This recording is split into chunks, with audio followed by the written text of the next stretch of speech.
आप दो बहुत महत्वपूर्ण मुद्दों को अपने मन में रखें।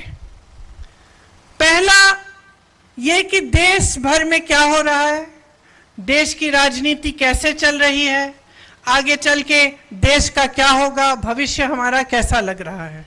और दूसरा कि आपकी जो रोज की जिंदगी है, आपके जो संघर्ष हैं, आप जो दिन रात मेहनत कर रहे हैं, आपका जो संघर्ष है उसकी कोई सुनवाई है या नहीं है। ये दो बड़े बड़े मुद्दे हैं मुख्य तौर पर।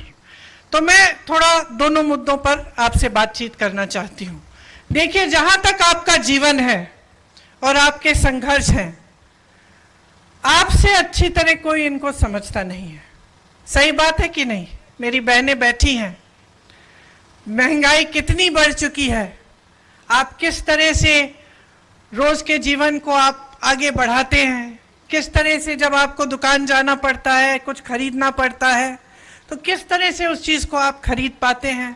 आपके घर में सभी मेहनत कर रहे हैं, आप कर रही हैं, आपके पति कर रहे हैं, घर में कोई रोजगार के लायक कोई बड़ा बच्चा हो तो वो भी कहीं ना कहीं से जुगाड़ करके मेहनत कर रहा है। कमाई सब कर रहे हैं, लेकिन वो कमाई पूरी नहीं हो रही है। तो जितनी भी आप मेहनत कर रहे हैं, फिर भी जब जब कोई त्योहार आता है या कोई ऐसी मुश्किल आ जाती है आपके जीवन में कि कोई बीमार पड़ गया या घर में कुछ टूट गया, छत से पानी आ रहा है, कुछ भी हो, और आपको मरम्मत करनी हो या इलाज कराना हो या बच्चों के लिए फीस देनी हो या कुछ नया खरीदना हो, तो दिल में घबराहट होती है कि किस तरह से होगा, क्योंकि महंगाई पिछले 10 सालों में हद से ज्यादा बढ़ चुकी है। तो ये आपकी एक बड़ी समस्या है। एक दूसरी आपकी समस्या है कि बेरोजगारी 45 सालों में आज देश में सबसे ज्यादा हो चुकी है।